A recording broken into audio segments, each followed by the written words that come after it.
All right. Are we live or what? Everything's a delay here. I can never tell what's going on. Anyway, hey, I've got some stuff today. Boy, oh boy. I'm going to go live twice today. I'm going to go again this evening, but I wanted to do this video first. I wanted to get this out quickly because it seems to be kind of a hot topic. There is a rumor going around. I can't believe this stuff makes it onto the web, but the Young Turks have accused President Donald Trump, the evil one, the orange man bad. They have accused him of getting prepared to gut military health care. I'm going to pull up the screenshot of their YouTube thing here. It just says, Trump to cut military health care. Trump is going after the health care of U.S. troops and veterans. Anna Kasparian and I don't know how to pronounce the names discuss on the Young Turks. Keep hope and TYT, whatever, blah, blah, blah, blah, blah. Show more, cast, the largest online progressive news show, blah, blah, blah, blah, blah. But essentially they're just, and then I watched the video. Go do the same if you want to give them some views. They're a big channel. They don't need them, but what the heck, give them some views anyway. And listen to what they have to say. And they're just, it's just brutal. They are absolutely, oops, I didn't pull that up, did I? There you go. So as like I said, you can see here, Trump is getting ready to going after healthcare of U.S. troops and veterans. They talk about the $2.2 billion in cuts to healthcare for our troops and veterans. And yeah, I think that's pretty alarming. I would be just over the top angry if Donald Trump, this guy, this hero of the right, going after military healthcare of all things. What a terrible, terrible president Trump actually is. The only problem is that it's a complete lie. It's completely false.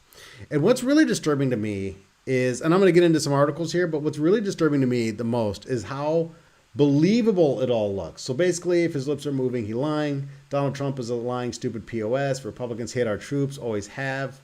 I feel like it would give a lot more insight if you put the percent, $2.2 billion is of the current budget. This is disgusting. I hope this wakes up Republicans. Statement after statement after statement, simply saying, simply agreeing, simply going along with this. And this is the problem. And this is what hyper-partisan politics do, because obviously none of these people have done any research. They haven't looked any of this up. They see this from a group that they agree with. And because they agree with the group, or because they dislike Donald Trump, then they are perfectly fine just agreeing to this. The bottom line is this information is just completely false. That's the issue that we're having here. So let me get back over here to my split screen. Yeah, I'm still working out the technology. Give me a break. So we'll go over here back to the split screen. Like I said, you can go through all of this nonstop while this man is sick. Just all these comments. It's really disturbing to me because I know that YouTube in general, I'm way too old to be on YouTube. Like, I know that's the case. YouTube is a young, it's a young audience. And so when you look at a channel like the Young Turks that has all this influence, this thing got 220,000 views. It was just released yesterday. So a lot of people are watching this. It's got over 8,000 likes, only a couple hundred downvotes. The channel itself has 4.9 million subscribers. That's terrible that they would put something out like this and it would get that kind of a response. To me, that's very scary. And it's a shame that so many young people are going to what I think is a better form of media than the mainstream media. It's better than MSNBC. It's better than Fox News. But you really have to dig and you really have to work to make it work. And what I mean by that is you're going to find people that you agree with. If you don't like Donald Trump, it's going to be really easy to get on here and find things about Donald Trump that make you angry, that you're going to want to agree with just because he happens to be Donald Trump and you hate him. That's easy to do. And they take advantage of that. And the primary goal of all of this is to get clicks, right? And social media is going to pump this stuff to you. So let's say you clicked on the Young Turks and you get this story and you watch it and you like it. Guess what's going to get recommended to you? More stuff like this. And that's how these echo chambers get created And that's where this problem comes in. This is where we lose the ability to actually communicate with each other in any effective kind of way. And so when I see these kinds of stories come up that are so easy to disprove, I think it's so easy to disprove this that, it disappoints me. It disappoints me that people would not spend a little bit of time doing a little bit of research, because to me, the story just doesn't make sense, right? When I first saw the headline, the story just didn't make sense to me. I looked at this and I said, well, there's got to be more to it than this, because as much as I dislike mainstream media, you got to figure if this was true and Donald Trump's getting ready to cut billions of dollars purely from the healthcare budget of our troops, people would be all over this. Mainstream media would be talking about this stuff nonstop. So I did a little bit of investigating, and I mean, it didn't take much. So I pull up a couple of stories here. The first one, let's see here. We'll pull this one up first. This is from Stars and Stripes. Stars and Stripes, published August 18th. This is 5 days before the Young Turks did their hard-hitting piece of journalism here. President Donald Trump said he would not allow a major cut to the Pentagon's healthcare system under consideration by defense officials as part of an annual process to reprogram funds to warfighting priorities such as weapons and training. Trump tweeted late Monday his displeasure with the reported $2.2 billion cut over 5 years, which defense officials were planning to propose soon to Defense Secretary Mark Esper as part of his second annual effort to cut costs from non-combat defense functions. Esper, too, issued a tweet announcing his opposition to the proposal and rejected the initial reporting Sunday about the cuts by Politico as inaccurate. A proposal by Pentagon officials to slash military health care by $2.2 billion has been firmly and totally rejected by me, Trump tweeted, seeming to confirm the existence of the proposal. We will do nothing to hurt our great military professionals and heroes as long as I am your president. Thank you. In Esper's tweet, which was posted about an hour after Trump's, the defense secretary said he had yet to be briefed on the reported funding cuts, but he would not approve any cost-slashing proposals that would harm medical access for Defense Department personnel. Now, let me explain. As a veteran, I will tell you that every year they're looking for ways to reduce expenditures in the military. The military budget is massively bloated. We spend way too much money. There's a ton of waste in the military budget, and we need to be doing a better job of looking at ways to shrink our military, both from its missions overseas, which our military is stretched far too thin and doing way too many things. And of course, it's incredibly bloated, pushing $1 trillion budget. It eats up way too much of our discretionary fund. It's a massive economic burden around our neck, and we simply can't afford to maintain it. So as a veteran, I strongly support massive cuts to our military spending, but obviously not when it comes to taking care of troops and veterans. But every year they're going to look and they're going to try and find ways to cut military spending. I can tell you, I'll give you just a quick anecdote from my own time serving in the military. I was stationed in San Diego on a guided missile cruiser, and we're getting ready to go on deployment, and everybody's ordering supplies, and I filled out a form incorrectly, ordering notepads for us, for our department, so we could take notes and, whatever, notepads for deployment. So we're getting ready to leave. My box of notepads shows up, and it's a box like, 2 foot by 2 foot. It's a pretty good sized box.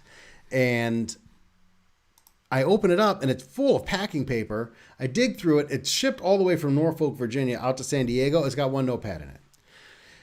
I think it must have cost $20 or $30 to ship the thing from Norfolk, Virginia all the way out to San Diego, California. Obviously, I filled the form out wrong. That's on me. But no, there's no system in place to go, this is wrong.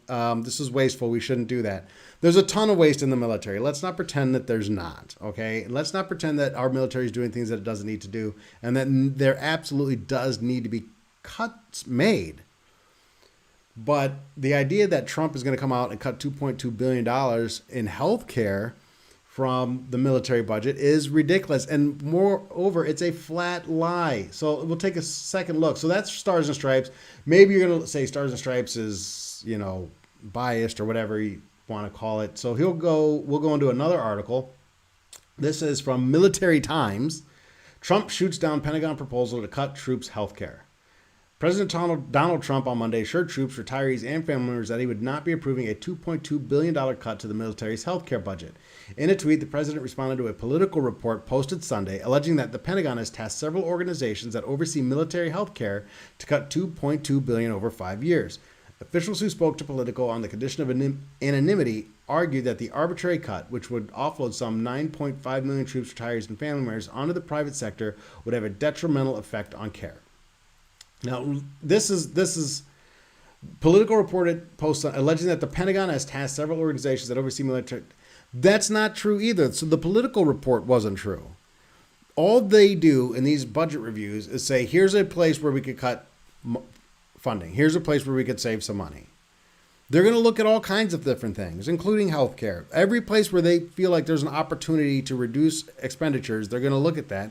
And then one of those places was healthcare. They didn't task anybody. No cuts have been approved. Nothing's changing. It's just, here's a report that we do on an annual basis showing places where we could reduce costs. That's all it is. Political reports it as these orders have been put in place and the cuts are coming. It's ridiculous. It's sensationalism. And it's, like I said, it's just designed to get clicks. Officials spoke to Politico. So here's Donald Trump, a proposal by Pentagon officials. It wasn't really even a proposal. First of all, it was just this is the result of our essentially audit by Pentagon officials to slash military healthcare by $2.2 billion has been firmly and totally rejected by me. We will do nothing to hurt our great military professionals, blah, blah, blah, as I've read already. The problem with this is you go back here and you look at the comment section. That's why I wanted to comment on this right away. First of all, both of this, if you look here, the tweet from Donald Trump came out on the August 17th is when his tweet came out, flatly denying and stating we would absolutely not make those cuts. 6 days later, the Young Turks posted this video. It's a flat out lie. They're either being incredibly disingenuous or willfully ignorant. There is no in between. There's not another option here where it's like, oh, we didn't know. You're reporting what you call news, I suppose. And you have some responsibility to make sure that what you're reporting is to some extent accurate, worthy of actually getting on the platform. You're intentionally misleading thousands of people. 220,000 people watch this. I don't know how many comments there are. I don't know. I'm sure there's a way on here to figure out how many comments there are. Let's see here. 4,215 comments, right? See, I told you I'm too old for YouTube. 4,215 comments, and Republicans suck. The planes can't be beautiful. They are invisible. I mean, it's ridiculous. It's ridiculous. Thousands of people being intentionally misled by this organization purely so they can get clicks. This is the problem with partisan politics. This is why I support a third-party candidate. This is why I vote Libertarian. This is why I think it's super, super important to break the two-party duopoly, because we've gotten to a point that all we're doing is seeking those things which support our preconceived biases. We're just looking for information that supports what we already believe, and we're taking zero time to do any research on this stuff whatsoever. And we're liking these videos and we're sharing these videos, and the algorithms within these social media platforms are looking at what we're liking and looking at what we're sharing. And as a result, they're feeding us more and more of the same information that just increases our bias and reduces our ability to think critically. That is the nonstop.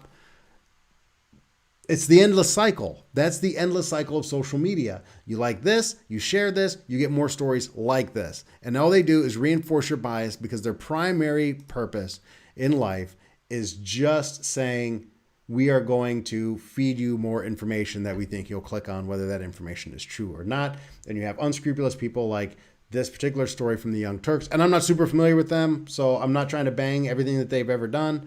I'm just banging on this video because the fact of the matter is they posted this just for the sake of clicks, likes, and revenue, I guess, at the end of the day. Looks like my video went out, but I'm not going to mess with that. I'm just going to keep on going, and hopefully it'll come back. Looks like my stream just got interrupted here, but I'm still connected. I'm sure you can still hear me. This happened the other day. There you go. I'm back. I don't know. I got a lot of stuff going on here with my home internet, so every once in a while the bandwidth gets a little glitchy on me. But seeing Trump win, I'll tell you, Trump's going to win. Okay, Donald Trump, in my opinion, Donald Trump is absolutely going to win, and the reactions and the crying left is going to be, that's always fun. It makes for great memes. But I think there's going to be a lot of violence as well. And I worry about that greatly. And this kind of misinformation doesn't help. This just makes people, orange man bad.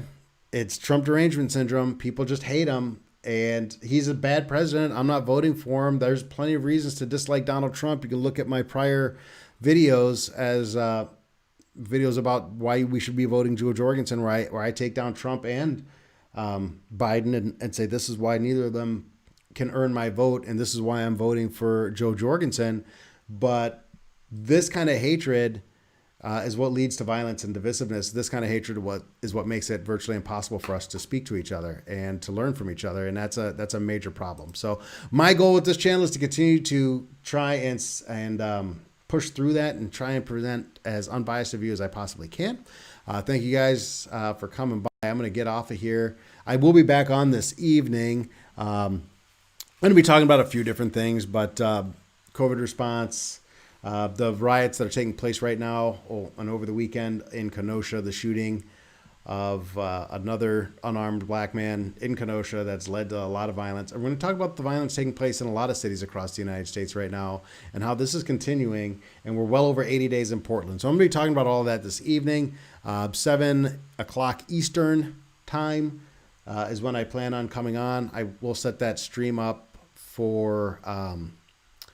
I will get that stream set up, and we'll have the chats open, and hopefully we get some people tuning in. But hey, thanks for checking in on this one, and we'll see you guys later today.